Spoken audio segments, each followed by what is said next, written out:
Everyone, welcome to Abhipedia. हम रोशनी गौतम और इस क्लास में हम डिस्कस करेंगे अबाउट द बजट 2025 के की हाइलाइट्स क्या हैं, ईच एंड एवरीथिंग मैं आपको बहुत सिंपल लैंग्वेज में समझाऊंगी जो कि एग्जाम पॉइंट ऑफ व्यू से बहुत इंपॉर्टेंट है, करंट बजट।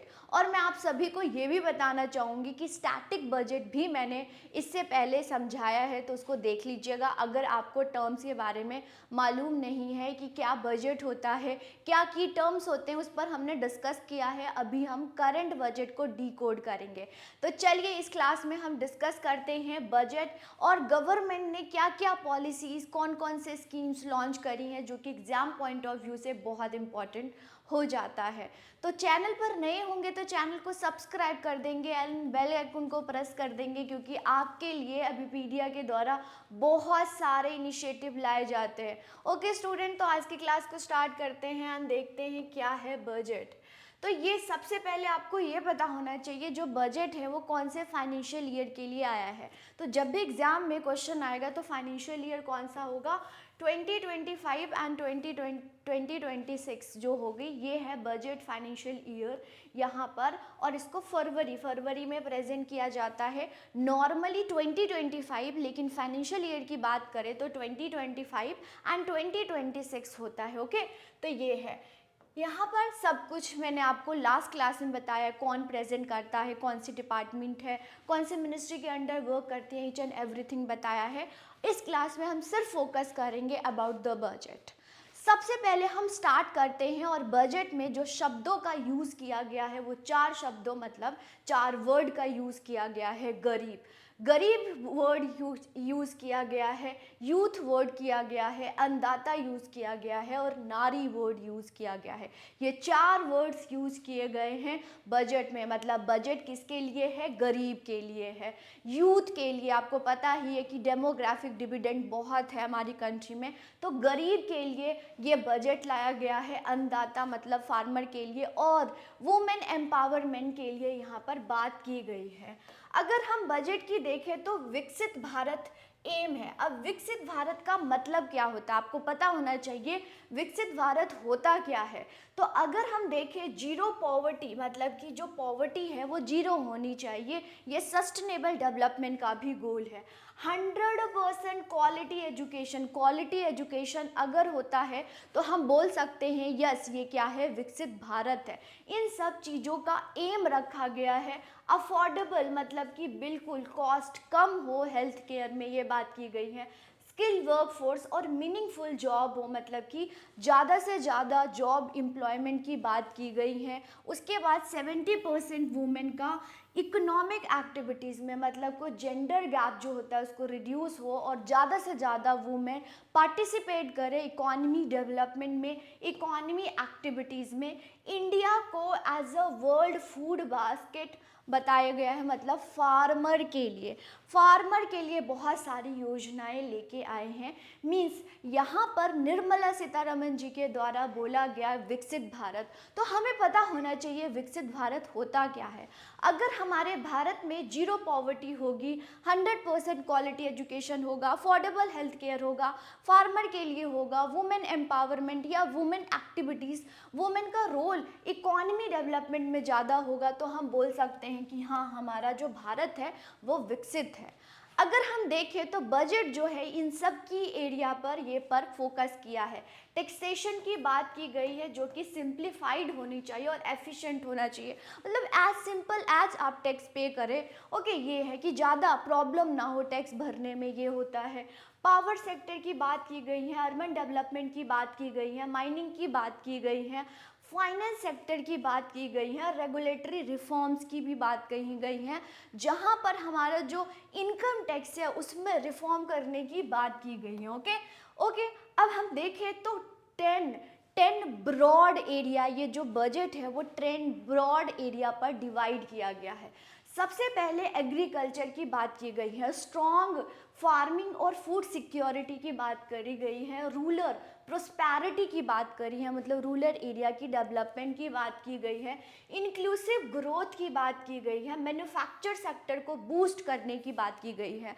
अगर आप सर्वे देखोगे तो हमारी मैन्युफैक्चर सेक्टर जो है अभी वो डिक्लाइन हो रही है, तो उसको ज़्यादा से ज़्यादा डेवलप्ड करने की बात की गई है, जहाँ पर जीवीए का कंट्रीब्यूशन होना चाहिए, मतलब मैन्युफैक्चर का जीवीए जीडीपी में ज़्यादा कंट्रीब्यूशन होनी चाहिए। एमएसएमई का डेफिनेशन चेंज हुआ है, एमएसएमई का डेफिनेशन चेंज हुआ है, बहुत इंपॉर्टेंट है। एम्प्लॉयमेंट लेड डेवलपमेंट की बात की गई है, मतलब डेवलपमेंट हो रहा है तो उससे ज़्यादा जॉब अपॉर्चुनिटी इंक्रीज हो, इसकी बात करी गई है। पीपल में इन्वेस्टमेंट और इनोवेशन, आपको पता ही है R&D हमारी कंट्री में इतनी नहीं होती है, तो रिसर्च एंड डेवलपमेंट में ज़्यादा से ज़्यादा डेवलपमेंट हो या ज़्यादा से ज़्यादा इन्वेस्टमेंट की बात की गई है। एनर्जी सिक्योरिटीज़ मतलब इलेक्ट्रिसिटी की बात की गई है। एक्सपोर्ट प्रमोशन, ज़्यादा से ज़्यादा एक्सपोर्ट प्रमोशन की बात की गई है। तो जो हमारी करंट अकाउंट डेफिसिट होता है उसको हम ज़्यादा से सरप्लस में लेके आए। इनोवेशन मतलब कि ऐसी ग्रोथ हो कि वो सस्टेनेबल ग्रोथ हो, आज है कल फ्यूचर में भी ग्रोथ हो, और यहाँ पर कैपिटल एक्सपेंडिचर इन सब चीज़ों की बात की गई है। तो चले, लेकिन अगर मैं एनालाइज करूँ स्टूडेंट, तो उसी जो अभी लास्ट ईयर बजट आया था उसी को कंटिन्यू किया गया है। कुछ चीज़ें चेंज हुई हैं जो कि चलती है, देखते हैं करके क्या क्या है। ओके, अब हम देखेंगे कि डेवलपमेंट का रास्ता कैसे होना चाहिए, किस चीज़ों पर हम क्या डेवलपमेंट करें जो कि हमारा इंडिया जो है वो विकसित हो या डेवलप्ड हो। तो बोलते हैं एग्रीकल्चर को हमें डेवलप करना है, एमएसएमई को डेवलप करना है, इन्वेस्टमेंट करनी है मोर एंड मोर, चाहे वो पीपल में हो, चाहे इंफ्रास्ट्रक्चर में हो, चाहे वो इनोवेशन में हो, मतलब इन्वेस्टमेंट की बात की गई है। More and more export promotion की बात करी गई है, ताकि हमारी बीओपी क्या हो या बीओटी जो हो सरप्लस में आओ, इसकी बात की गई। ओके, चलो अब हम देखेंगे कि विकसित भारत कैसे हो सकता है जब हम एक्सिलरेट ग्रोथ करेंगे। आपको पता ही है कि अभी हमारा जो जीडीपी है वो डाउन चल रहा है, मतलब 8% हमारा टारगेट था, अभी हम 6.3 पर चल रहे हैं। तो इसको हमें बूस्ट करने के लिए एग्रीगेट डिमांड इंक्रीज होना पड़ेगा। एग्रीगेट डिमांड करने के लिए बहुत सारी यहाँ पर इनोवेशन, मतलब कि मैं आपको बताऊँ तो टैक्सेस में चेंजेस आए हैं।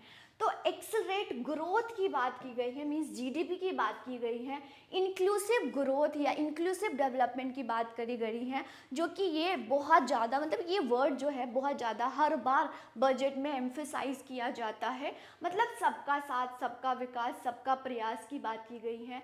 पावर सेक्टर, हमारा जो इंडिया है वो पावर सेक्टर में ज़्यादा से ज़्यादा इंक्रीज हो। प्राइवेट सेक्टर इन्वेस्टमेंट, मतलब जो पब्लिक है वो इतना इन्वेस्टमेंट ना करे, प्राइवेट सेक्टर, चाहे रिसर्च एंड डेवलपमेंट की बात करी तो रिसर्च एंड डेवलपमेंट में भी जो प्राइवेट सेक्टर है उनका ज़्यादा इन्वेस्टमेंट हो। Okay, uplift the house hold sentiment, मतलब रूरल इकोनॉमी या रूरल डेवलपमेंट की बात की गई है। ओके, तो ये हमारी विकसित भारत की तरफ हम ये सब चीज़ें करेंगे तो हमारा जो भारत होगा वो डेवलप्ड होगा, ये बात की गई है। अब जब भी हम बजट देखते हैं तो बोलते हैं ना कितना बजट है। ओके, तो बजट जो है वो क्लासीफाई किया जाता है दो कैटेगरीज में। एक रेसिट होती हैं, वो क्या होता है, एक्सपेंडिचर होता है। रेसिट्स में भी रेवेन्यू होते हैं और कैपिटल होते हैं। तो जो रेवेन्यू होता है वो डे टू डे रिसिट मतलब सरकार के पास पैसा आता है, ये बहुत इंपॉर्टेंट है, इसको ध्यान से आप समझिएगा। तो यहाँ पर आपको ये पता होना चाहिए बजट एस्टिमेट मतलब कमिंग ईयर के लिए, कमिंग फाइनेंशियल ईयर के लिए कितना रेवेन्यू रिसिट्स है। लेकिन बजट एस्टिमेट में चेंजेस पॉसिबल होते हैं। यस स्टूडेंट, बजट एस्टिमेट में चेंज हो सकता है, बट अगर हम coming financial year means budget estimate की बात करें 2025 और 2020 revenue receipts means tax and non tax से रेवेन्यू, सरकार के पास पैसा आता है जो कि 34.2 लाख करोड़ की बात की गई है, इतना, जो कि आप देखोगे तो लास्ट ईयर से इंक्रीज हुआ है। ओके, लास्ट ईयर से इंक्रीज ही है। वही कैपिटल रिसिट्स कैसे होता है, जैसे बोरोइंग होगी, डिसइन्वेस्टमेंट हो गया। तो ये जो है वो बजट एस्टिमेट 2025 एंड 26 की बात करें तो 16 लाख करोड़ की बात की गई। ओके, तो ये है। ओके, तो ये कैपिटल रिसिट्स क्या होनी चाहिए, कम होनी चाहिए, लेकिन रेवेन्यू रिसिट्स क्या होना है, ज़्यादा होना चाहिए। अगर हम गवर्नमेंट के पॉइंट ऑफ व्यू से देखें, कैपिटल रिसिट्स कम क्यों होना चाहिए, क्योंकि बोरोइंग अगर हम देखें तो बोरोइंग एज आप जितना कम कर सकते हो उतना कम करो, क्योंकि इस बजट में बात करोगे तो एक वर्ड यूज़ किया गया है फिस्कल कंसोलिडेशन। फिस्कल कंसोलिडेशन का मतलब होता है जो ये गैप होता है ना, उससे ज़्यादा सरकार बोरोइंग करती हैं, उसको कम कम करेंगे। अगर आप फिस्कल डेफिसिट की भी बात करोगे तो वो भी कम है, मैं अभी आपको बताऊंगी। फिर अब हम देखेंगे एक्सपेंडिचर, मतलब कि कैपिटल एक्सपेंडिचर या रेवेन्यू एक्सपेंडिचर कैसे कर रही हैं, कितना कर रही हैं। रेवेन्यू एक्सपेंडिचर की बात करें तो डे टू डे एक्सपेंडिचर करते हैं, जैसे सैलरीज हो गया, पेंशन्स हो गया, उस पर करती हैं। वही कैपिटल एक्सपेंडिचर की बात करें तो बहुत ज़्यादा होना चाहिए, क्योंकि ये इंफ्रास्ट्रक्चर पर डेवलपमेंट होती हैं, और जितना जितना ज़्यादा कैपिटल एक्सपेंडिचर होता है उतना ज़्यादा आपकी जो बजट है वो स्ट्रॉन्ग है। मतलब कि अगर आपका बजट कितना स्ट्रॉन्ग है वो किससे पता चलता है, वो पता चलता है स्टूडेंट कैपिटल एक्सपेंडिचर से, क्योंकि ये इंफ्रास्ट्रक्चर पे और ये लॉन्ग टर्म होता है, जिससे रेवेन्यू जनरेट होती हैं, और ये ज़्यादा हो उतना अच्छा होता है किसी भी इकॉनमी, किसी भी कंट्री की इकॉनमी के लिए। तो बोलते हैं 15.5 लाख करोड़ ये क्या है, budget capital expenditure budget estimate है।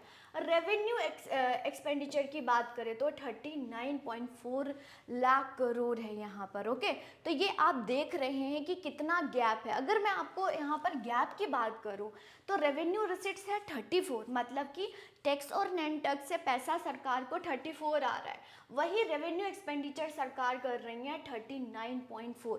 तो यही तो क्या हो गया, गैप हो गया। ओके, आपको पता है ये पे कमीशन आया है, तो इसी में से ही सरकार क्या करेंगी, एक्सपेंडिचर करेंगी। तो ये गैप है और इसी को हम बोलते हैं रेवेन्यू। इसको अगर हम बोले तो रेवेन्यू डेफिसिट हो गया, क्योंकि रेवेन्यू का वही टोटल आप कैलकुलेट करोगे तो वो फिस्कल हो जाएगा। ओके, ये सब टर्म्स आपको मालूम होने चाहिए।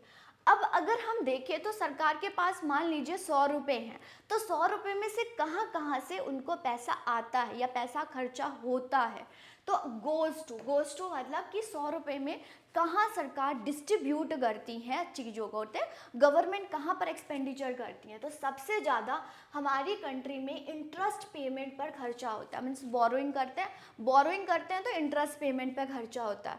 उसके बाद अगर मैं आपको देखूँ तो इस बार चेंजेस हुए हैं। नॉर्मली लास्ट ईयर से आप अगर बजट देखोगे तो सबसे ज़्यादा इंटरेस्ट पेमेंट पर होता था, लेकिन यहाँ पर जो चेंजेस देखने को हमें मिला है वो क्या मिला है कि state share of taxes and duty ये ज़्यादा इंक्रीज हुआ। तो इस बार के बजट में ये चेंजेस हैं, इसको नोट करेंगे। जो एग्ज़ाम में अगर हम देखें तो एग्ज़ाम में क्रोनोलॉजी भी आ जाता है इससे कि हाँ आप इंक्रीजिंग एंड डिक्रीजिंग ऑर्डर में गवर्नमेंट कहाँ पर पैसा खर्चा करती हैं, गोज़ टू लिखा होगा। ओके, तो इस बार स्लाइटली चेंज हमें देखने को मिला है। Mean state share of taxes जो ड्यूटी हैं वो 22% हुआ है, जो कि पहले क्या था स्टूडेंट, इंटरेस्ट पेमेंट में था।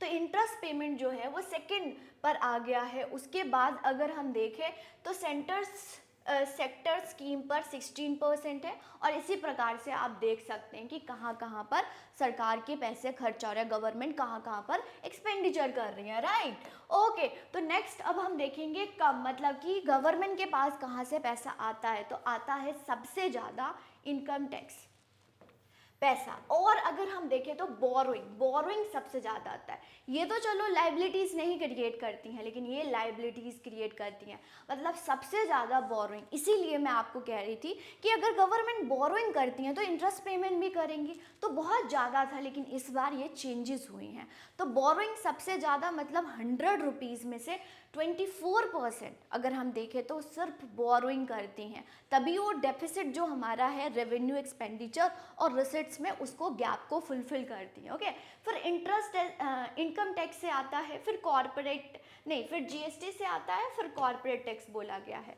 अगर आप लास्ट बजट अगर देख रहे हो तो आपका जो कॉर्पोरेट टैक्स और इनकम टैक्स दोनों सेम आता था, लेकिन ये अभी जो है वो डिफ़र हमें इस साल के बजट में देखने को मिला है।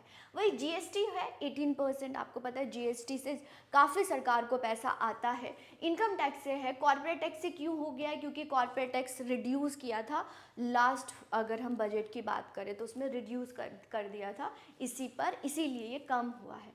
सबसे कम, अगर हम सबसे कम देखें तो 1% नॉन डैट कैपिटल रिसिट्स पे पैसा खर्चा होता है। ओके, ये है। अब डेफिसिट क्या होता है, एक्सपेंडिचर और रिसिट्स में जो गैप होता है वो डेफिसिट हमें बोलते हैं, गैप बोलते हैं, मीन्स कमी हो गया है। अब वो कमी जो हुआ है स्टूडेंट, वो फिस्कल के फॉर्म में भी हो सकता है, फिस्कल मतलब टोटल के फॉर्म में, रेवेन्यू हो सकता है, प्राइमरी हो सकता है। तो हम प्राइमरी डेफिसिट देखते हैं, रेवेन्यू डेफिसिट देखते हैं, फिस्कल डेफिसिट देखते हैं। तो फिस्कल डेफिसिट देखें तो ये 4.4 है फॉर बजट एस्टिमेट 2025-26, और ऑलवेज फिस्कल डेफिसिट इतना, मतलब कि कितना कम होना चाहिए। तो अगर FRBM fiscal responsibility budget management के अकॉर्डिंग देखें तो 3% ऑफ GDP होना चाहिए। कोविड-19 की वजह से इंक्रीज हो गया है, लेकिन फिर से हमें डिक्लाइन देखने को मिला है। वही रेवेन्यू डेफिसिट की बात करें तो 1.5 है, इफेक्टिव रेवेन्यू डेफिसिट की बात करें तो 0.3% है, और प्राइमरी डेफिसिट की बात करें तो 0.8% है। इन सारे की टर्म्स आपको पता होने चाहिए, fiscal, revenue, effective revenue deficit और प्राइमरी डेफिसिट, ये सारे हैं। ओके, तो ये डेफिसिट है, ये क्रोनोलॉजी में भी पूछ लिया जाता है एग्जामिनर के द्वारा। ओके, चलो, तो डेफिसिट हमने देख लिया, डेफिसिट कितना है, एक्सपेंडिचर। अब गवर्नमेंट सबसे ज़्यादा कौन कौन से सेक्टर में अपने बजट का कहाँ पर सबसे ज़्यादा एलोकेट कर रही हैं। तो सबसे ज़्यादा अगर हम देखें तो बजट जो है सबसे ज़्यादा खर्चा डिफेंस पर होता है, फिर रूरल डेवलपमेंट पर होता है, होम अफेयर पर होता है, एग्रीकल्चर और अलाइड। और इस प्रकार से आप देखेंगे तो अगर गवर्नमेंट के पास जितना भी पैसा हो तो सबसे ज़्यादा डिफेंस पर खर्चा होता है। उसी प्रकार से आप देख सकते हैं इन सब पर एलोकेट की जाती हैं। अब यहाँ पर हमने देख लिया डेटा एंड फैक्ट्स, कितना रेवेन्यू था, कितना कैपिटल था, कितना एक्सपेंडिचर था, कितना रिसिट्स था, आप सभी को मालूम हो गया। अब हम चलते हैं क्या रूरल डेवलपमेंट में कौन कौन सी स्कीम्स हैं, योजनाएं हैं, कौन कौन सी पॉलिसीज़, कितना इन्वेस्टमेंट की बात की गई है, कौन कौन से एरिया पर डेवलपमेंट की बात की गई है। जैसे कि मैंने आपको बताया कि इस साल के बजट को 10 ब्रॉड एरिया में डिवाइड किया गया है। तो वेरी फर्स्ट जो एरिया है वो है agriculture growth and rural prosperity की बात की गई है। तो बहुत बहुत इम्पॉर्टेंट है ये स्कीम। इस बार एग्रीकल्चर में एक स्कीम लाई गई है, दैट इज प्राइम मिनिस्टर धन धान्य कृषि योजना, जहाँ पर एग्री डिस्ट्रिक्ट डेवलपमेंट प्रोग्राम की बात की गई है। मीन्स डिस्ट्रिक्ट जो भी एग्री बेस्ड डिस्ट्रिक्ट होती हैं उसको डेवलप करने की बात की गई है, जहाँ पर 100 डिस्ट्रिक्ट को कवर किया जाएगा और इससे 1.7 करोड़ फार्मर को हेल्प होगा। ओके, वेरी फर्स्ट ये स्कीम याद रखिएगा। फिर कॉटन प्रोडक्टिविटी को इंक्रीज करने की बात की गई है। तो अगर आप देखोगे कॉटन प्रोडक्टिविटी पर ये सिग्निफिकेंट स्टेप है और इसकी शेयर भी इंक्रीज देखने को मिल रहा था। अगर आप कल की बजट की देखोगे तो 5 ईयर मिशन लाई गई है कॉटन प्रोडक्टिविटी, जहां पर कॉटन की प्रोडक्टिविटी मैन्युफैक्चरिंग को बढ़ाया जाएगा और ये 5 साल के मिशन की बात की गई है। मखाना बोर्ड इन बिहार, मतलब अगर हम बिहार की बात करें तो बिहार में मखाना की 90% प्रोडक्शन होता है। तो वहाँ पर एक बोर्ड बनाया जाएगा जहाँ पर मखाना की ज़्यादा से ज़्यादा प्रोडक्टिविटी इंक्रीज की जाएगी। National mission on high yield variety of seeds, मतलब सीड्स की क्वालिटी इंक्रीज करने की बात की गई है। और ये जो है ये लास्ट बजट के ही साथ ही हूँ। अगर लास्ट 5 ईयर से 6 ईयर से देख लोगे तो हर बजट में हमें ये देखने को मिल जाता है।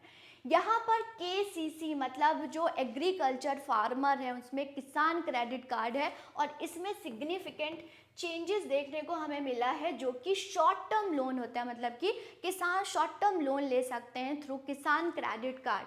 जहां पर बोला गया है 7.7 करोड़ फार्मर को हेल्प होगा, और जो कि फिशरमैन, डेयरी फार्मर जो है इन सभी को। और लोन कितना दिया जाएगा, ₹5 लाख तक दिया जाएगा।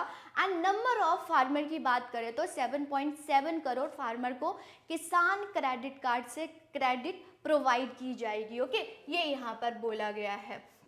नेक्स्ट देखेंगे तो पल्सेस की बात करें तो इंडिया की कंजम्पशन एंड प्रोडक्शन बहुत ज़्यादा पल्सेस में होती हैं।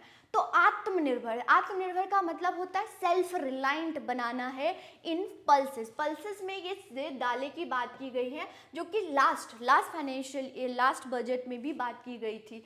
तो तुर हो गया, उड़द हो गया, मसूर हो गया, इस पर एम्फोसाइज करेगी। और जो भारत है उसको सेल्फ रिलायंट मतलब पल्सेस में सेल्फ रिलायंट बनाने की बात की गई है। और ये 6 ईयर मिशन मतलब इस पल्सेस जो होंगी वो आत्मनिर्भर 6 साल में हम हो जाएंगे, इस पर बात की गई है। जहाँ पर हम डेवलपमेंट करेंगे और इसको कमर्शलाइज करेंगे मतलब सेल भी करेंगे। ये नहीं कि हमने सेल्फ सस्टेनिंग फार्मर करना है, यहाँ पर कमर्शियल क्रॉपिंग की बात की गई है। जो प्रोटीन कंटेंट है उसको एनहांस करने की बात की गई है, प्रोडक्टिविटी को इंक्रीज करने की बात की गई है। और पोस्ट हार्वेस्ट स्टोरेज किसे उसको स्टोर करेंगे, इन सब को करते हुए 6 ईयर का मिशन इन पल्सेस आत्मनिर्भर की बात की गई है बजट में। यहीं पर हम देखें तो इंडिया पोस्ट का जो एक्टिविटीज़ है उसको इंक्रीज करने का मतलब कि रूरल इकोनॉमी में इंडिया का पोस्ट का बहुत ज़्यादा एक्टिविटी और रोल इंक्रीज करने की भी बात की गई है। जैसे कि डीबीटी हो गया, जैसे डायरेक्ट बेनिफिट ट्रांसफ़र करती हैं, तो कैसे पोस्टल जो हमारा है इंडिया पोस्ट वो रूरल इकोनॉमी को इंक्रीज करेगा इन सब एक्टिविटीज़ में। क्रेडिट प्रोवाइड करने, कैसे क्रेडिट प्रोवाइड करेगा माइक्रो एंटरप्रेन्योर्स। तो रोल ऑफ पोस्टल हमारा इंडियन पोस्ट को इंक्रीज करने की बात की गई है बजट में, राइट। ओके, चलो नेक्स्ट हम देखें और क्या करते हैं। तो देन सेकेंड ब्रॉड जो एरिया बजट की बात की गई है दैट इज MSME। और यहाँ पर बहुत इंपॉर्टेंट चीज चेंज हुआ है, इसको हम नोट करेंगे, राइट। तो यहाँ पर देखेंगे कि MSME micro small medium enterprise के लिए क्या क्या काम किया गया है। और ये मेक इन इंडिया होना चाहिए, मतलब मेक इन इंडिया तो था ही, लेकिन इस पर और भी कैसे हम चीज़ें करेंगे ताकि इंडिया जो है वो जो भी चीज़ें मैन्युफैक्चरिंग हो वो भारत में हो, इंडिया में ही हो। अब अभी मैंने आपको बताया कि किसान के लिए क्रेडिट फैसिलिटी दिया जाता है थ्रू क्रेडिट कार्ड, किसान क्रेडिट कार्ड। उसी प्रकार से जो हमारे माइक्रो एंटरप्रेन्योर्स हैं, अब माइक्रो कौन होते हैं मैं अभी आपको डेफिनेशन बताऊंगी, उनको भी क्रेडिट कार्ड दिया जाएगा जो कि ₹5 लाख की लिमिट होगी और जो उद्यम पोर्टल पर रजिस्टर होंगे। ओके, तो यहाँ पर ध्यान समझिएगा, क्रेडिट कार्ड दिया जाएगा किनको, माइक्रो एंटरप्रेन्योर को, अप टू विथ 5 लाख की लिमिट होगी उस क्रेडिट कार्ड की। ओके, और वो लोग जहाँ पर जो उद्यम पोर्टल पर रजिस्टर होंगे, राइट, ये है। इन द फर्स्ट ईयर बोलते हैं, इन द फर्स्ट ईयर हम 10 लाख सच कार्ड को इशू करेंगे, मतलब कि एक साल में बोला गया है कि एक साल तक हम 10 लाख ऐसे कार्ड जो कि माइक्रो एंटरप्रेन्योर्स जो हैं उनको हेल्प मिलेगी। और उनका लिमिट कितना होगा, 5 लाख। वो 5 लाख तक क्या कर सकते हैं, ले सकते हैं, ताकि वो रॉ मटेरियल्स खरीद ले और वो मैन्युफैक्चरिंग करे, राइट, ये है। तो वेरी इंपॉर्टेंट है, इसको नोट करेंगे। फिर बोलते हैं जो फर्स्ट टाइम एंटरप्रेन्योर होते हैं, मतलब कि पहली बार कोई कोई एंटरप्रेन्योर बन रहे हैं, कोई रिस्क ले रहे हैं, कोई हाँ इन्वेस्टमेंट के लिए आ रहे हैं, जो कि वुमेन होंगी, SC होंगे और ST होंगे। ओके, तो यहाँ पर बोला गया है ऐसे एंटरप्रेन्योर जो कि फर्स्ट टाइम मार्केट में आ रहे हैं उनको 5 लाख फर्स्ट टाइम, मतलब कि ऐसे 5 लाख एंटरप्रेन्योर को 2 करोड़, ओके, 2 करोड़ तक लोन दिया जाएगा नेक्स्ट 5 ईयर, इन्होंने बोला। ओके, तो ऐसे 5 लाख एंटरप्रेन्योर हैं जो कि फर्स्ट टाइम मार्केट में आ रहे हैं, उनको ₹2 करोड़ तक, ओके, लोन जो प्रोवाइड किया जाएगा नेक्स्ट 5 ईयर, 5 साल में दिया जाएगा। ओके, ये चीज़ है, ये बजट में बात की गई है। नेक्स्ट अब हम देखते हैं और क्या क्या है।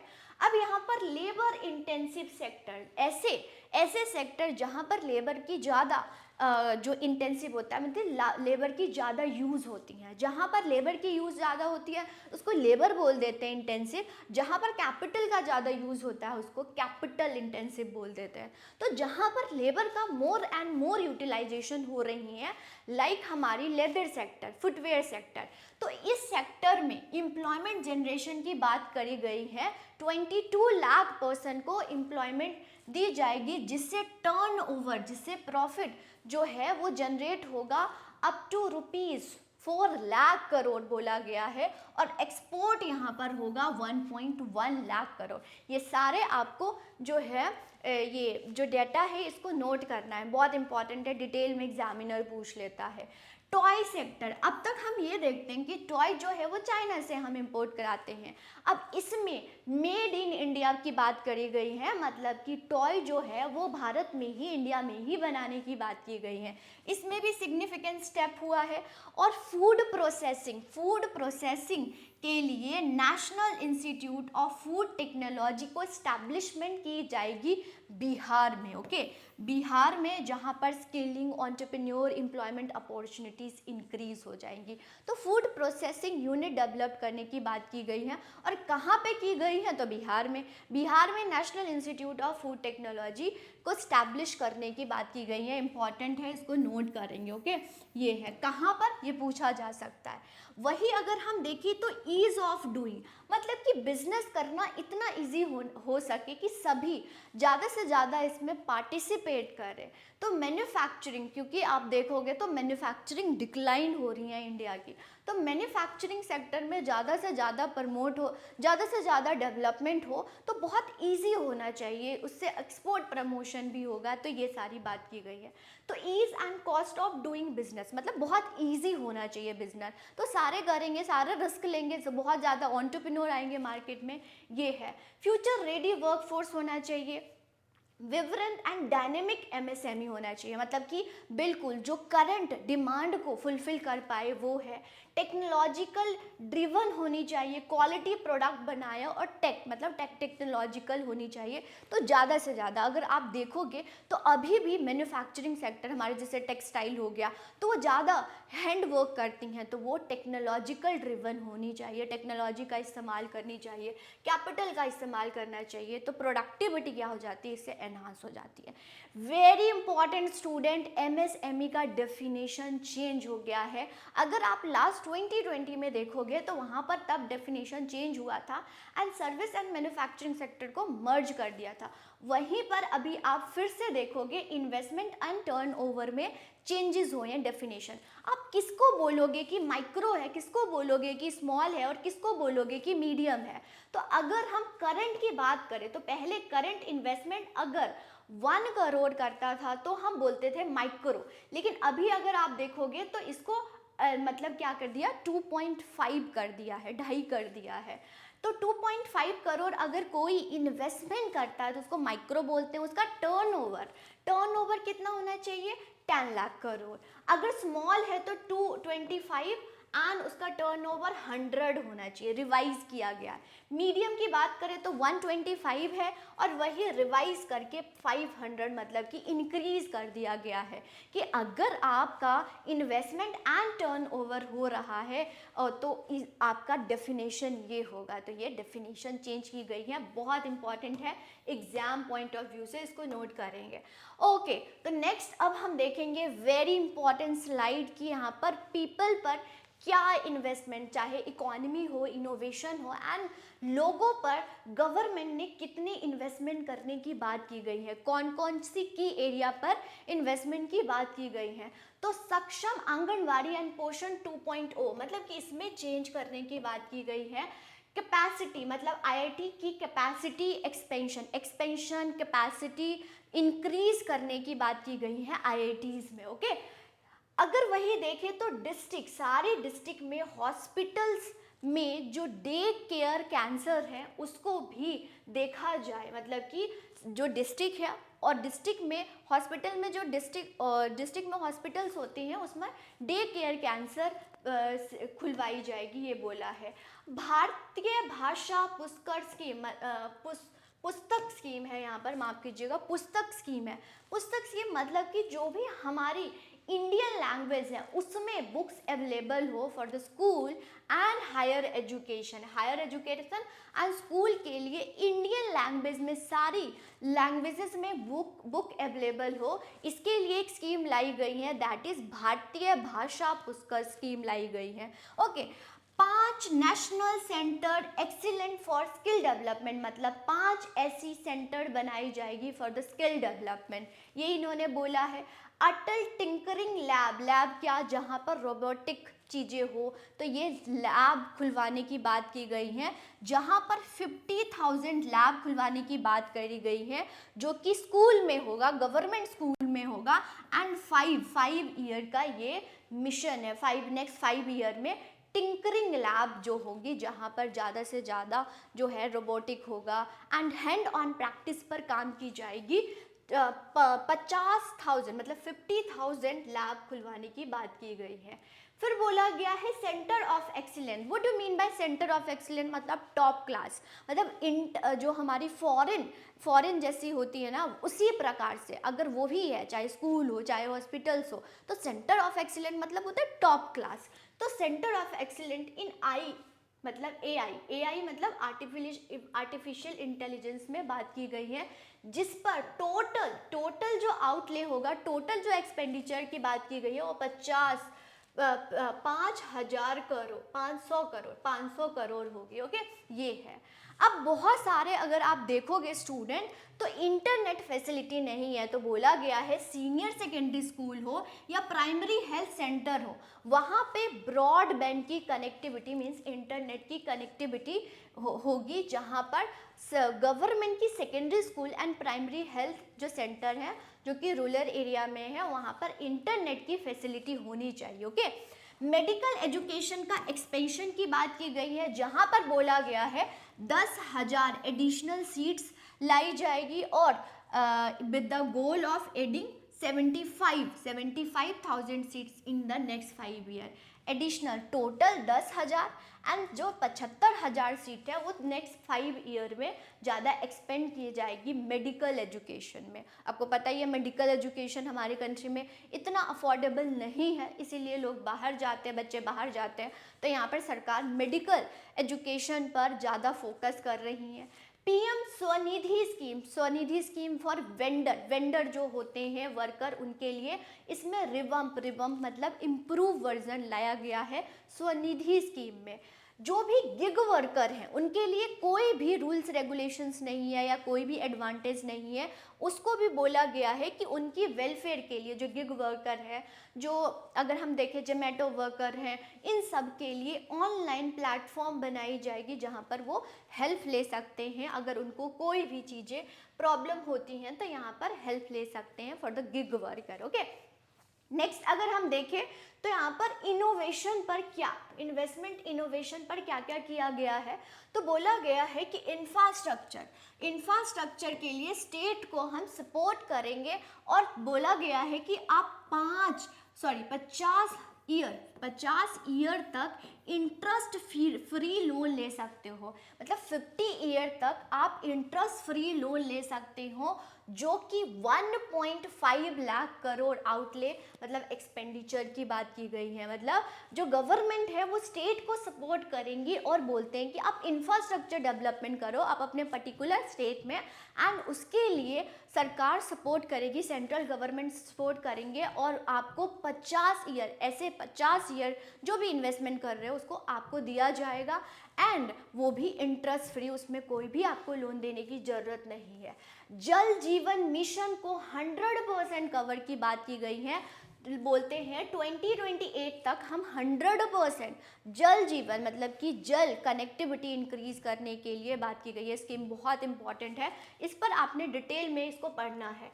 पावर सेक्टर रिफॉर्म की बात करी गई है, इलेक्ट्रिसिटी अभी भी बहुत जगह जो इलेक्ट्रिसिटी नहीं है उसमें रिफॉर्म हो, उसमें चेंजेस हो, और यहाँ पर स्टेट को बोला गया है कि आप एडिशनल लोन बोरो कर सकते हो अपने स्टेट के। याद रखिएगा अगर कभी भी हम स्टेट के, अगर हम नॉर्मली इंडिया की बात करें तो जीडीपी से हम किसी भी एक इंडिया की ग्रोथ देख लेते हैं कि हाँ आपकी कंट्री की जीडीपी कितना है। अगर स्टेट की ग्रोथ की बात करें तो वहाँ पर होता है ग्रॉस स्टेट डोमेस्टिक प्रोडक्ट, मतलब आप अपने जीएसडीपी के 0.5% बोरो कर सकते हो। किसके लिए? पावर सेक्टर के लिए, ओके, इलेक्ट्रिसिटी के लिए कर सकते हो। फिर अर्बन डेवलपमेंट के लिए भी यहाँ पर बोला गया है कि अर्बन डेवलपमेंट के लिए ₹1,00,000 हम इम्प्लीमेंट करेंगे, जहाँ पर वाटर सैनिटेशन पर ज़्यादा से ज़्यादा एक्सपेंडिचर होगा। एसेट मोनेटाइजेशन प्लान, एसेट क्या है? मीन्स जो भी गवर्नमेंट की एसेट है उसको मॉनेटरी में कन्वर्ट किया जाएगा, मतलब लिक्विडेशन किया जाएगा। और यहाँ पर 2025 और 30 में यहाँ तक 10 लाख करोड़ तक कैपिटल, मतलब लिक्विड करके एसेट को लिक्विड करके मोनेटाइज करके एंड उसमें कैपिटल एक्सपेंडिचर किया जाएगा up to 10 lakh crore, okay, new projects में किया जाएगा। तो यहाँ पर ये बोला गया है। फिर मैरिटाइम डेवलपमेंट फंड, मतलब मैरिटाइम डेवलपमेंट के लिए फंड दी जाएगी ऑफ कॉर्पस ऑफ 25,000 करोड़, जो कि 49 कंट्रीब्यूशन गवर्नमेंट के द्वारा होगा। तो ये भी पूछ लिया जाता है कितना, मतलब मैरिटाइम में डेवलपमेंट करना है लेकिन गवर्नमेंट का कितना कंट्रीब्यूशन है? 59 है, 49 है, 60 है। तो ये गवर्नमेंट का कंट्रीब्यूशन कितना होगा? 49% होगी, right. At the same time nuclear energy mission जो विकसित भारत के लिए, यहाँ पर हम अमेरिका से बहुत ज़्यादा मतलब किए हैं। हम अमेरिका को बोलते हैं कि आपको अगर हम न्यूक्लियर एनर्जी में कोई भी प्रॉब्लम्स आती है, मैं आपको बताऊँ, यहाँ पर कोलैबोरेशन विद अमेरिका है। यहाँ पर जो भी प्रॉब्लम होती हैं, अगर न्यूक्लियर एनर्जी में प्रॉब्लम होता है या कोई भी कैसे भी प्रॉब्लम हो जाती है, वर्कर को प्रॉब्लम हो जाती है, तो उसका जो बेनिफिट है वो कौन? अमेरिका देगा। पहले अमेरिका मना कर रहा था, अब यहाँ पर बोला गया है कि यस हम देंगे, partnership with private sector. And जो न्यूक्लियर डैमेज एक्ट होती हैं उसमें चेंजेस की गई हैं। तो जो भी डैमेज होता है न्यूक्लियर एनर्जी में वो जो है अमेरिका के द्वारा दिया जाएगा। ये है कोलैबोरेशन विद अमेरिका की बात करिए। फिर उड़ान मतलब कि जो भी हैं जो भी हमारे, अगर हम फ्लाइट की बात करें, मतलब कि हवाई जहाज़ की बात करें, तो हर एक व्यक्ति जो हमारी कंट्री में वो क्या करे, वो अफोर्डेबिलिटी से या कम में है वो भी प्लेन पर चढ़ पाए, वो भी उड़ पाए। तो ऐसे बोला जाता है उड़े देश के आम नागरिक की स्कीम है। तो जहाँ पर इसी के तहत रीजनल कनेक्टिविटी 120 न्यू डेस्टिनेशन, मतलब बहुत सारे कनेक्टिविटी बनाई जाएगी, मतलब एयरपोर्ट का कंस्ट्रक्शन किया जाएगा और जिसमें 4 करोड़ पैसेंजर 10 मतलब 4 करोड़ पैसेंजर उसमें चल पाए। और ये 10 नेक्स्ट 10 ईयर की बात की गई है। स्वामी fund two for the construction या रियल स्टेट के लिए स्कीम है। तो ये स्वामी आया था और ये फंड 2 हो गया, जिसमें यहाँ पर 50 इसको रियल स्टेट के लिए डेवलपमेंट के लिए सरकार 15,000 करोड़ एक्सपेंडिचर कंप्लीट करने की बात की गई है, ओके, जहाँ पर ब्लेंडेड फाइनेंस होगी, मतलब पब्लिक एंड प्राइवेट दोनों का होगा या सरकार स्टेट का भी होगा। फिर बोला गया है फ्यूचर नीड फॉर बिहार, मतलब कि बिहार में ग्रीन फील्ड एरिया डेवलपमेंट होगा। तो आपको पता है एक ब्राउन फील्ड होता है, ग्रीन फील्ड होता है। ग्रीन फील्ड में पहले नए से कोई चीज़ आप इन्वेस्टमेंट या कंस्ट्रक्शन कर रहे हो, और ब्राउन फील्ड जो ऑलरेडी है उसमें कोई भी चेंजेस कर रहे हो या उसमें बदलाव कर रहे हो तो वो ब्राउन फील्ड होता है। तो बोला गया है कि बिहार में ग्रीन फील्ड एयरपोर्ट्स बनाई जाएगी, मतलब नए नए डेस्टिनेशन एयरपोर्ट बनाया जाएगा, ये इन्होंने बोला है, ओके, बिहार में। तो बिहार के लिए बहुत सारी चीज़ें लाई गई है। अब हम चलेंगे टूरिज्म सेक्टर में क्या बोला गया है। बोलते हैं 50 ऐसे न्यू टूरिज्म डेस्टिनेशन साइट को डेवलप किया जाएगा। ये मैं आपको बताऊं तो लास्ट बजट में भी बात की गई थी कि ऐसे 50 टूरिस्ट डेस्टिनेशन को डेवलप की जाएगी। यहाँ पर PLI स्कीम की बात करें तो यहाँ पर मैन्युफैक्चरिंग सेक्टर या मोबाइल में लाया गया था, या टूरिज्म सेक्टर में भी यहाँ पर PLI स्कीम को लॉन्च कर दिया गया है। होम स्टे, आपको पता है कि अगर कोई भी ऐसी डेस्टिनेशन है जहाँ पर लोग अपने घर में ही जो टूरिस्ट आते हैं उनको रुकवा सकते हैं, तो ऐसे करने के लिए, मतलब कि कोई भी है कि अपना घर को ही टूरिस्ट या होम स्टे में चेंज करना चाहता है, तो चेंज करना करना चाहता है तो उसको लोन चाहिए, तो लोन मतलब मुद्रा लोन दी जाएगी। मुद्रा आपको पता है, मुद्रा लोन दी जाती है जहाँ पर अकॉर्डिंग टू योर इन्वेस्टमेंट, कितना इन्वेस्टमेंट करते हैं उसके लिए 3 डिवीज़न की गई है। तो मुद्रा लोन प्रोवाइड की जाएगी होम स्टे लोगों के लिए जो कि अपने घर में ही टूरिस्ट स्टे बनाना चाहते हैं। ओके, ये है। ईज ऑफ ट्रेवल और कनेक्टिविटी, मतलब कि जो ट्रेवल या कोई भी टूरिस्ट आते हैं उनकी ईज हो, मतलब बहुत आसानी से वो डेस्टिनेशन तक पहुँचे, डेस्टिनेशन को घूमे, इन सभी की बात की गई है। तो बहुत ईजी होनी चाहिए, कनेक्टिविटी अच्छी होनी चाहिए। यहाँ पर ई वीज़ा फैसिलिटी को इम्प्रूव करने और वो स्ट्रीमलाइन, मतलब कि अगर कोई भी अप्लाई करता है, आना चाहता है, घूमना चाहता है तो वहाँ पर आसानी से वो आ पाए, ये बोला गया है। एंड जो भी इस यूथ जो हमारे हैं इस सेक्टर में काम करना चाहते हैं तो उनकी स्किल डेवलपमेंट की बात की गई है कि आप स्किल डेवलपमेंट करो एंड ज़्यादा से ज़्यादा टूरिस्ट सेक्टर में आप आओ एंड अपने प्रोडक्टिविटी का इंक्रीज करो। ओके, ये इन्होंने बोला है। चलिए नेक्स्ट, अब हम नेक्स्ट देखेंगे और क्या बोला गया है। तो यहाँ पर इकोनॉमी एंड इनोवेशन की बात की गई है, मतलब कि ज़्यादा से ज़्यादा R&D की बात की गई है। तो PM रिसर्च फेलोशिप दी जाएगी जो कि IITs और ISC में रिसर्च कर रहे हैं, तो फेलोशिप स्कीम लाई गई है और यहाँ पर 10,000 फेलोशिप दी जाएगी। रिसर्च डेवलपमेंट एंड इनोवेशन में एलोकेट किया जाएगा 20,000 करोड़ जो कि प्राइवेट सेक्टर ड्रिवन रिसर्च होगी। मतलब कि आपको पता है कि अभी तक जो भी जितना भी रिसर्च कर रही है वो पब्लिक सेक्टर कर रही है, गवर्नमेंट कर रही है।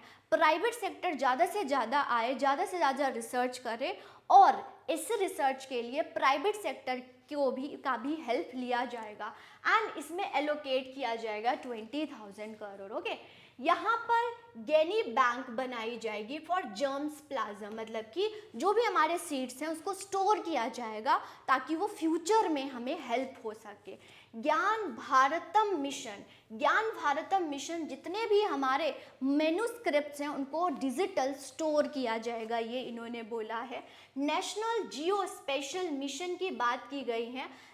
मतलब कि अगर हम देखें तो जितने भी हमारे प्रोजेक्ट हैं, ओके, PM गति शक्ति के तहत आया है, तो मतलब रोड हो गया या रेलवेज हो गया, उसको क्या किया जाएगा, जियो सैंक्शन की जाएगी, जहाँ पर डेटा गवर्नमेंट के पास डेटा अवेलेबल होगा कि कहाँ कैसे क्या हो रहा है। तो सरकार के पास ऑल डेटा अवेलेबल हो, ऑनलाइन अवेलेबल हो, उसकी जियो सैंक्शन मतलब कि ऑनलाइन कहाँ पर है, कैसे है, क्या प्रॉब्लम हो रही है, ये सब गवर्नमेंट को पता हो। तो इसके लिए नेशनल जियो स्पेशल मिशन लाया गया है, राइट। ओके, तो नेक्स्ट अब हम देखते हैं कि एक्सपोर्ट प्रमोशन में क्या बात की गई है।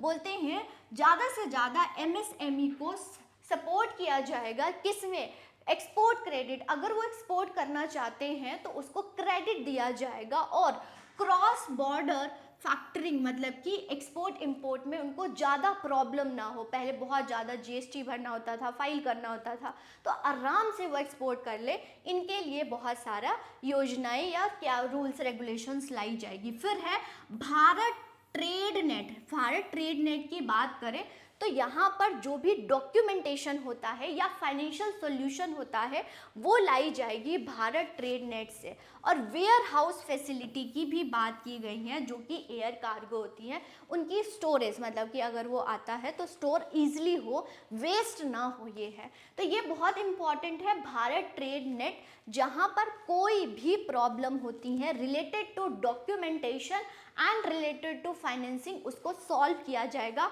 एज सुन एज पॉसिबल ताकि ज़्यादा से ज़्यादा एक्सपोर्ट हो। नेक्स्ट अगर हम देखें तो financial sector reforms and development की बात की गई है। बोलते हैं कि जो SH self help group members होते हैं उनको ग्रामीण क्रेडिट स्कोर दिया जाएगा, मतलब ज़्यादा से ज़्यादा उनको क्रेडिट दी जाएगी ताकि वो सेल्फ हेल्प ग्रुप जो है वो ज़्यादा से ज़्यादा इन्वेस्टमेंट करे, ओके, ताकि रूरल डेवलपमेंट हो पाए। ओके, ये है। फिर बोला गया कि जो छोटे छोटे इन्वेस्टर होते हैं अगर उनको बॉन्ड चाहिए, बॉन्ड जैसे कि अगर कोई इन्वेस्टर है उनको पैसे नहीं है तो बॉन्ड इशू करते हैं, तो जो कॉर्पोरेट बॉन्ड है उसको, मतलब छोटे छोटे जो इन्वेस्टर हैं उनको भी ईजिली आ जाए, तो ये इन्होंने बात करी है। KYC नो योर कस्टमर में रीवैम्प रूल्स रेगुलेशंस लाई जाएगी, जो कि रूल्ड आउट हो जाएगा 2025 तक। ओके, ये है। फिर रैशनलाइजेशन होगी, जहाँ पर कंपनी की अगर मर्जर है, मतलब कोई मर्जर करना चाहता है तो बहुत स्पीडली हो। अगर मान लीजिए कोई लॉस हो रहा है, एक कंपनी लॉस हो रही है और जो बहुत प्रॉफिट कर रहे हैं उसको मर्ज करना चाहते हैं, तो बहुत टाइम लगता है, तो बहुत रैशनलाइजेशन मतलब रूल्स रेगुलेशंस कम होगी एंड बहुत स्पीडी होगी, मतलब कि जल्दी होगी मर्जर में, ये बोला गया है। वेरी इंपॉर्टेंट स्टूडेंट, अगर हम इंश्योरेंस सेक्टर की बात करें, इंश्योरेंस सेक्टर में पहले अब तक 74 FDI थी, foreign direct investment insurance sector में अब तक कितना था, 74%। अब इसको बढ़ा दिया गया है, 100% FDI कर सकते हैं in the insurance sector, right. Insurance sector की बात करी गई है। फिर टैक्स रिफॉर्म की बात की गई है, मतलब डायरेक्ट टैक्स की बात करो तो इसमें चेंज लाया गया है। ओके, और यहाँ पर आपको पता है इनकम टैक्स 1961 अब तक था, तो उसमें अभी जब करंट बजट पास हुआ है उसके 1 वीक के बाद इसमें जो रूल्स रेगुलेशंस है ये चेंज आएगी। ये इन्होंने बोला है कि हम रेगुलेटरी रिफॉर्म्स करेंगे। यहाँ पर एक जन विश्वास बिल 2.0 लाया जाएगा कि मान लो कि कोई भी क्रिमिनल चीज़ें करती है तो उसको जेल लग हो जाता है, तो जेल नहीं जाके वो पेनाल्टी मतलब कि फाइन दे के छूट सकता है। तो ये जन विश्वास बिल 2.0 लाया गया है, जहाँ पर डीक्रिमिनलाइजेशन हो पाएगी। 100 प्रोविजंस इसमें लाई गई है, वेरियस लॉज में बदलाव की गई है कि आपको छोटी छोटी चीज़ों में जेल जाने की ज़रूरत नहीं है, फाइन दे और वो छूट जाए, ऐसी बात है। फिर इनडायरेक्ट टैक्स की प्रपोजल है। इनडायरेक्ट टैक्स जो आपको पता है, जैसे जीएसटी, तो जीएसटी में जो भी चेंजेस होते हैं तो आपको पता है जीएसटी काउंसिल होते हैं, तो उसके अलावा भी बहुत सारी चीज़ें होती हैं जो कि इसमें बात की गई हैं। बोलते हैं कि रिमूवल, ऐसे 7 जो टैरिफ रेट है उसको ख़त्म किया जाएगा और एक ही सेस और सरचार्ज हो, मतलब कि ज़्यादा सेस न लगाए कोई भी चीज़ पर, क्योंकि बहुत ज़्यादा टैक्स हो जाता है, फिर उसकी प्राइस इंक्रीज हो जाती है। तो एक से ज़्यादा मोर देन 1 सेस और सरचार्ज अप्लाई नहीं होगी। और इक्विवेलेंट सेस मेंटेन करने की बात की गई है, मतलब जितना सेस लोअर हो सके, जितना सेस लोअर होगा उतना प्राइस कम होगी और वही लोगों को जल्दी चीज़ आएगी। जैसे कि हम कोई भी चीज़ इंपोर्ट करते हैं, मेडिकल चीज़ें हो गया या फिर मैन्युफैक्चरिंग सेक्टर के जो भी इक्विपमेंट हम इंपोर्ट करते हैं तो बहुत महंगा हो जाता है। अगर महंगा हो गया तो उसकी क्या हो गया, जब वो मैन्युफैक्चर होगा तो उसकी प्राइस इंक्रीज हो जाएगी। तो जो भी हम रॉ मटेरियल्स या मेडिसिन की चीज़ें अगर हम इंपोर्ट करते हैं तो वो कम से कम रेट में हो, ये इन्होंने बोला है। ओके, वही अगर हम देखें तो मेक इन इंडिया को प्रमोट करने के लिए जो भी हम चीज़ें इंपोर्ट करते हैं एज अ रॉ मटेरियल्स, उसमें बहुत एग्जेम्प्टेड होगा, मतलब कि उसमें टैक्स या टैरिफ नहीं लगेगा, ये इन्होंने बोला है। एक्सपोर्ट प्रमोशन की जाएगी, जहाँ पर फ्री इनपुट ड्यूटी होगी, मतलब अगर हैंडीक्राफ्ट और लेदर सेक्टर के लिए कोई भी इनपुट लाया जा रहा है, ओके, तो वहाँ पर फ्री ड्यूटी होगी, या फिर कोई भी लेदर सेक्टर के लिए या फिर हैंडीक्राफ्ट सेक्टर के लिए इनपुट परचेज कर रहे हैं तो ड्यूटी फ्री होगा। तो कम रेट में क्या कर पाएंगे, बाय कर पाएंगे इनपुट, फिर मैन्युफैक्चर करेंगे, फिर एक्सपोर्ट करेंगे, तो ज़्यादा से ज़्यादा एक्सपोर्ट हो।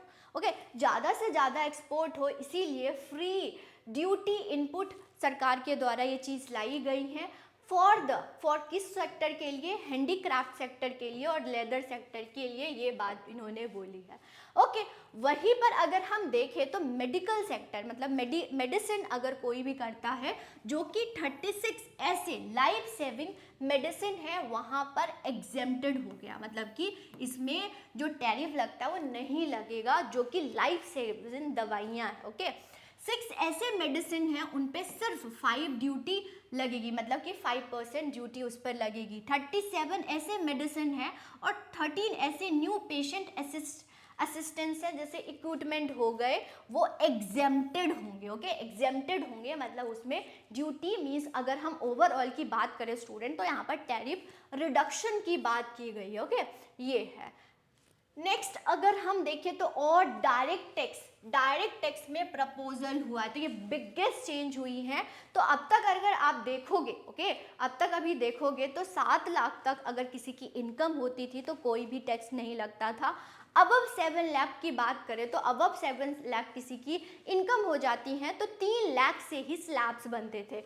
अभी अगर हम देखें तो अब 12 लाख, मतलब कि अगर किसी का इनकम, किसी भी इंडिविजुअल का इनकम 12 लाख है, ओके, तब तक कोई भी टैक्स नहीं लगेगा। अबव 2 लाख, 4 लाख से ही स्लैब्स है। ध्यान दीजिएगा, अगर किसी भी इंडिविजुअल का इनकम 12 लाख है तो कोई टैक्स नहीं लगेगा।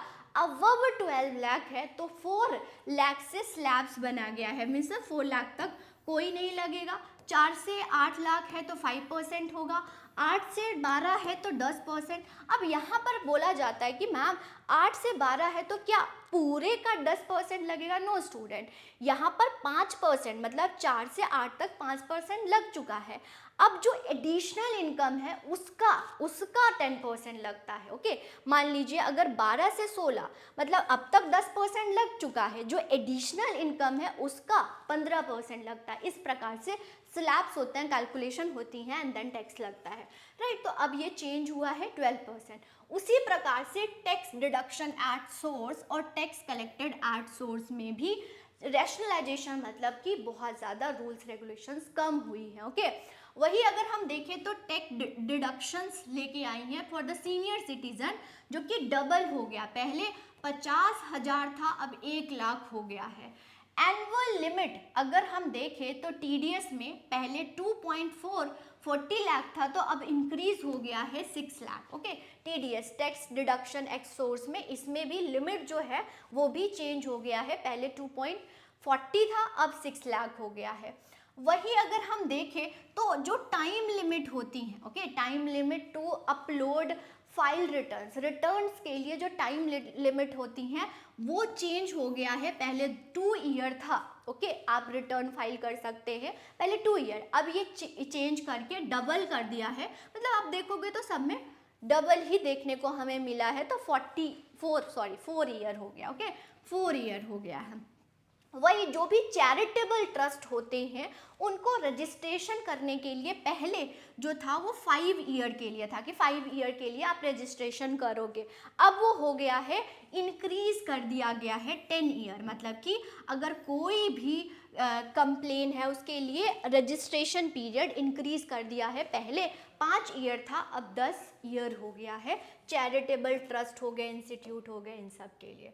तो यहाँ पर स्टूडेंट आपने देखा कि कौन कौन से एरिया पे या गवर्नमेंट के द्वारा कौन कौन सी स्कीम्स, कौन कौन से सेक्टर पर इन्वेस्टमेंट की गई है। आपको समझ आ गया कि बजट क्या है, कैसे है, कौन कौन सी स्कीम न्यू चीज़ आई हैं, स्लो की है, या फिर आपको जो भी न्यूमेरिकल चीज़ें हैं, डेटा है, उसको याद करना है और एग्जामिनर इसी से सवाल पूछेंगे, इसी से क्वेश्चंस आपसे पूछ सकते हैं। ओके स्टूडेंट, होप आप सभी को ये बजट अच्छे से समझ आया होगा। जाते जाते चैनल को सब्सक्राइब कर देंगे, बेल आइकन को प्रेस कर देंगे एंड वीडियो को जरूर लाइक करके जाएंगे। Okay student, all the best, thank you.